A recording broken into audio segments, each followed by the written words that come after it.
What if I told you that my community predicted the exact problems with OpenAI months before the mainstream media caught on? So one viewer literally called OpenAI a ticking time bomb that needs to start making money now, and it just isn't. End quote. Now, here's the question that should terrify every AI investor. If the people who actually work with AI daily are saying it's fundamentally broken, why only the CEOs who have bet billions on it are the only ones still hyping it up? Now, should we believe them? So because my community just delivers some of the most accurate analysis of AI industry problems, and this is really fun because everything I'm going to do from this video is from you guys. So I appreciate your guys' comments. They're awesome. I'm having tons of fun with this.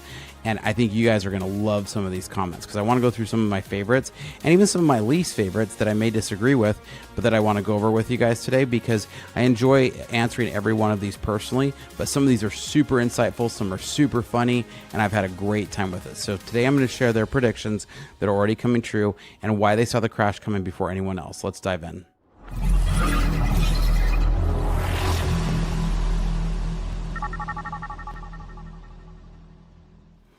Welcome to Startup Hack. I'm Spencer, and here at Startup Hack, we train software developers and build custom software solutions for companies. With a decade of executive leadership as a fractional CTO and 25 years in software development, I've mastered transforming tech teams and products. All right, so my viewers have been dropping some absolute truth bombs, and I love these. So about AI and about reality and about where we're at right now. Now, they called the problems, they predicted timelines, and they've also explained exactly why the current AI models are unsustainable. So let's go dive into some of them. This one's one of my favorite ones, right? So one Vietnam veteran who just decades of experience nailed the pattern. He says every age has its booms and busts, and it's valuable to see the vulnerabilities of the present boom and doom hysteria. This time may not be different. He goes on to say, the railroad boom transformed the world more than we can imagine. For the first time in human history, people could travel faster than a horse. People, cargo, everything unimaginable could be transported over rails. Investors threw vast sums of money into the companies, which laid tracks by hand over the entire country. Most companies went bust, but the few that succeeded dominated the economy and held monopoly control over entire regions. Now, the few that survive are ghosts. So he says, I really woke to the Y2K threat when I talked to a stepsister-in-law who has headed Y2K plans for a big Silicon Valley firm. She said I should have 6 months of food, fuel, cash, and secured the investments, right? So but then Y2K turned into a nothing burger. The NASDAQ hit an all-time high and then collapsed over 80%. Amazon fell over 90%. That was a time to invest after all the early birds had lost all of their shirts. He says his working hypothesis has been that this would all play out similar to a previous episode. So the smart money is don't chase hype, wait for the inevitable crash, and then invest in what's left standing. And I think that's really interesting because I think what's going to be left standing is some really interesting tech. And I think everybody right now should be investing in learning it. We're not going to be the guys who are the VCs out there chasing the silly stuff, right? That goes to this next point, right? I have one other commenter who said in 1995, everybody was saying, in 30 years, we will have unlimited fusion availability. Now in 2025, what are we seeing? We actually need to build more windmills, right? Like you see the silliness of that, right? Everybody thought 30 years ago we'd be seeing fusion.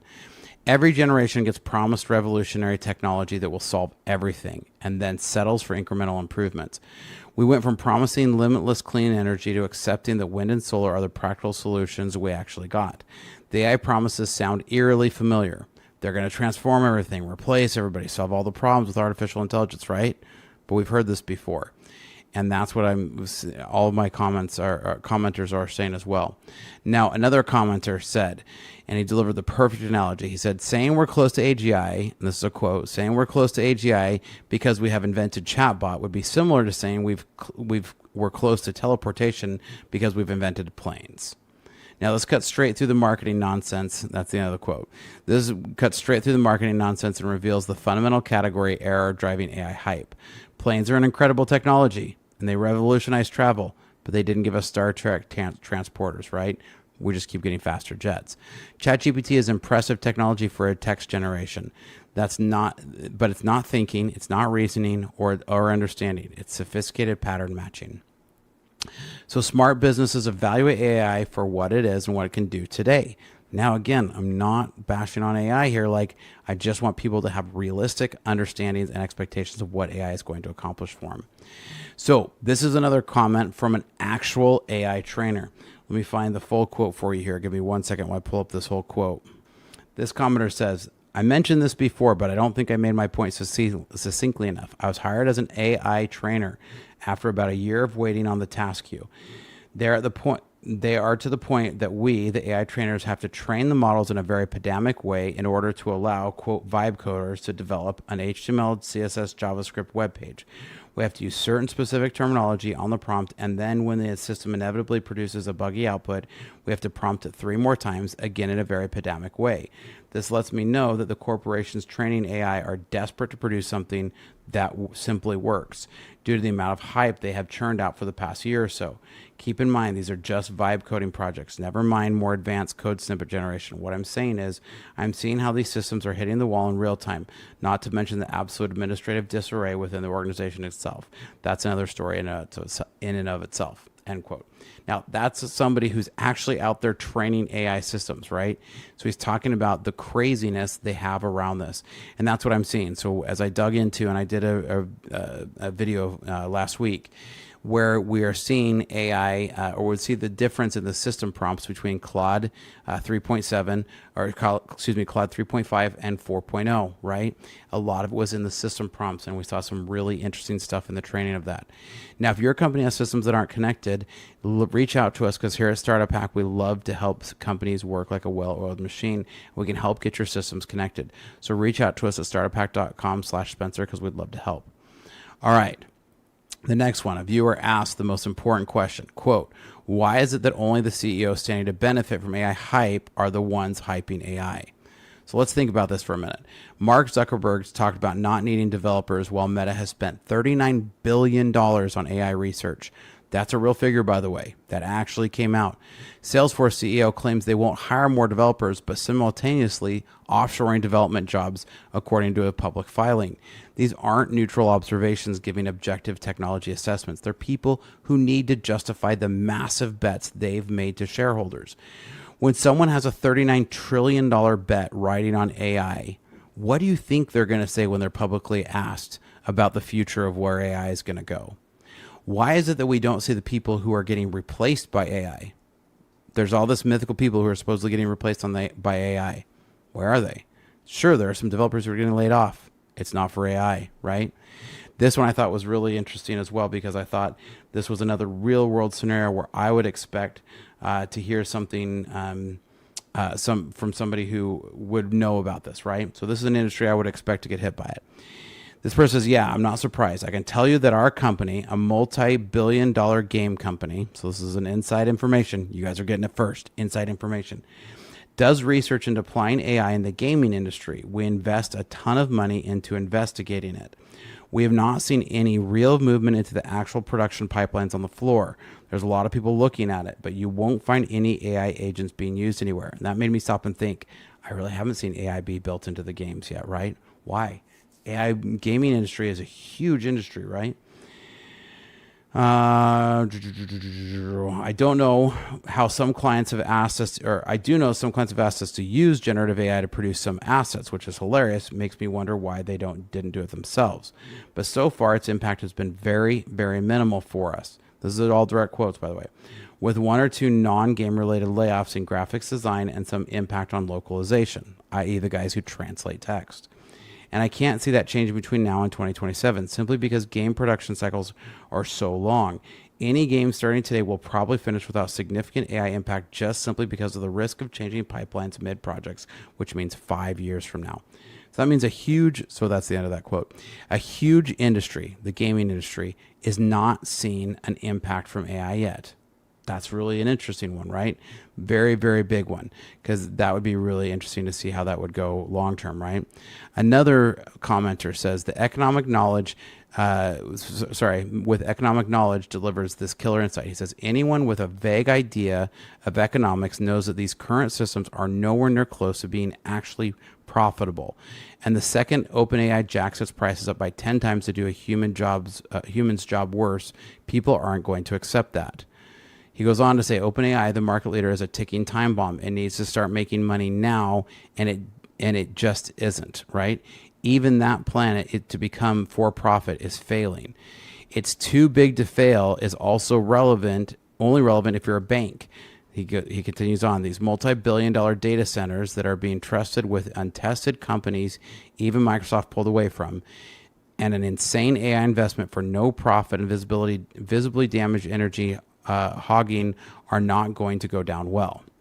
The entire industry is literally rotten to the core, which seems to keep doing this. Remember, quantum and the blockchain with a bunch of hype mongering nutcases connecting a lot of people. The worst part is that people literally pointed out that this is going to happen. So let's kind of look back at Crypto 3 a little bit. That's the end of his quote, by the way. Let's go back and look at Crypto 3 a little bit. So AI is here because crypto, or Web 3.0, hit, and there was this mass money grab to try to figure out how to print Bitcoin out of thin air. So, there was all these, this mad dash for how can we get cheap electricity to do this. And a lot of the invention and the innovation that NVIDIA saw was funded by this hype.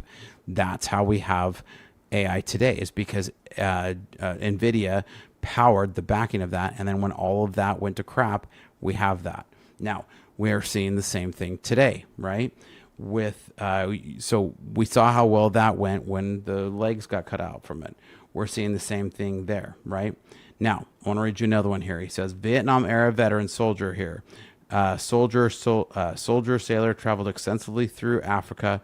When I heard I was accepted to UC Berkeley, was a professional student. And he goes on to talk about some other thing. He says, this is the one was talking about the Y2K, but he ends this by saying, every age has its booms and busts, and it's valuable to see the vulnerabilities of the persistent boom and doom hysteria. This time may not be different, right? So there's a lot of different comments that I'm getting here that are really, really interesting, right? And there's also another one here. Museum professional identified the fundamental scalability problem. He says the hallucinations issue means that any AI or LLM will require a lot of human supervision. As complexity increases logarithmically, so too should the problem of human supervision. At some point, human supervision becomes unfeasible and full adoption becomes Russian roulette. He goes on to say this creates a paradox. The more complex the AI application, the more human oversight it needs, defeating the purpose of automation. That makes sense, right? So if you need humans to build the code and the code continues to get more complex, it's going to need more humans and smarter humans to do that complexity. So AI was supposed to reduce human labor costs, but in practice, it often requires specialized oversight that might cost more than the original work. Again, I'm not saying that we don't use AI or LLMs. I love them. I'm doing a lot with them. I do a lot with them every day. But with LLMs, we have to check and see what the human oversight cost is, right? This poster goes on to say, I see it as a valuable tool for business applications like when I computerized and ran an accounting for a largest corporation in San Francisco Bay. It made dramatic productivity improvements, but the promise of a paperless office was nonsense. Paper usage skyrocketed. End quote. Now, again, I'm just reading these from my commenters here. So if you're hating on me, feel free to pipe into the comments because that's what this is all about, right? I love to get that feedback, and that's where I'm getting the value of these videos here, right? The same museum expert went on to say, later I worked in the museum world. I realized that computerization of collections is a huge step down from paper systems. Simply put, in business applications, the value of information decays rapidly over time. By the time one upgrades software, legacy data has no value. He went on to say that at the Smithsonian, my museum had invested massive labor to input 400,000 items in our collections out of 13 million. So when we went to a newer, better cataloging system, all the data became unusable. He said, in contrast, acid-free paper can exist for centuries and all intent and purpose may be eternal. Now, I am a big fan of digital, but he comes up with some interesting points because what's going to happen when we continue to move away from some of these systems and we need different migrations, right? So another viewer explained that the whole too big to fail only applies to banks, not technology companies with massive infrastructures. He says these multi-billion-dollar data centers trusted with untested companies are not going to go down well, and when reality hits, profitability requirements. So it's one of the points here. Have we seen any AI systems that have been profitable yet? Is there an AI company that's actually producing profitability?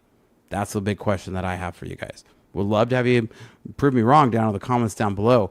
But the point is, the people who are building big AI company systems that are worth something are stuff that are worth their stock value or a VC investment.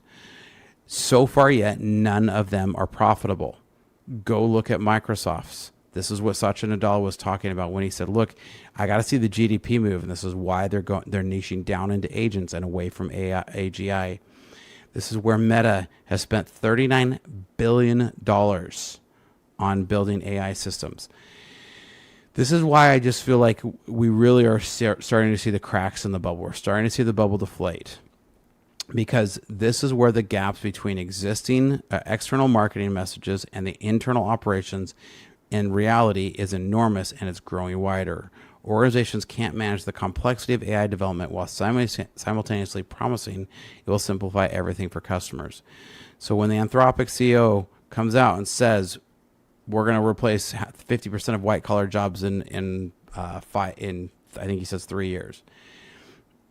The first thing I would say is, show me where you're replacing 5% in the next year. Then we can start to talk. And that's more of what I'm talking about. I get people on here all the time who are like, you don't understand, it's going to come, I want to see the incrementals. It's not going to happen all at once. This is absolutely not going to happen all at once. Just the same way that your company won't get connected all at once. It takes effort. It takes some work. So if you need help with that, reach out to us here at Startup Hack/Spencer, because we'd love to help you out. Now, what are your thoughts? Do you agree? Do you disagree? I love to have a great, healthy conversation. I answer all the comments myself. Here at Startup Hack, we love to train software developers as well as build custom software solutions for companies. So reach out, because we'd love to help. Check out startuphack.com/Spencer, and here's some great information. Hi, my name is Spencer Thomason, and I'm a fractional CTO. With over a decade of executive leadership and a solid 25 years in software development, I've mastered the art of transforming technology teams and products. So what is a fractional CTO? This is where you can contract someone like myself to come into your organization and get the benefits of a seasoned CTO without having to employ me full time. In today's fast-paced world, efficiency, security, and product scaling aren't just goals, they're necessities. My passion is building impactful products and enhancing organizational efficiencies through technology. From startups to small businesses, my approach leverages lean methodologies to not just meet but exceed your strategic goals. Whether it's through executive mentoring, cloud system architecture, or launching a minimum viable product swiftly, my aim is to make a significant impact right from the start. Recognized in the Arizona startup ecosystem, my journey has been about creating value and fostering innovation. I have led technology for companies like GoDaddy, SRP, and Wells Fargo, and turned challenges into milestones. I've taken this learning and launched 7 of my own brands, and now I want to help you. So if you're looking for a fractional CTO who brings a wealth of experience, strategic vision, and a proven track record, let's connect. Together we can build technology that not only drives your business forward, but also makes a difference. Technology leadership redefined to fit your needs. So reach out today.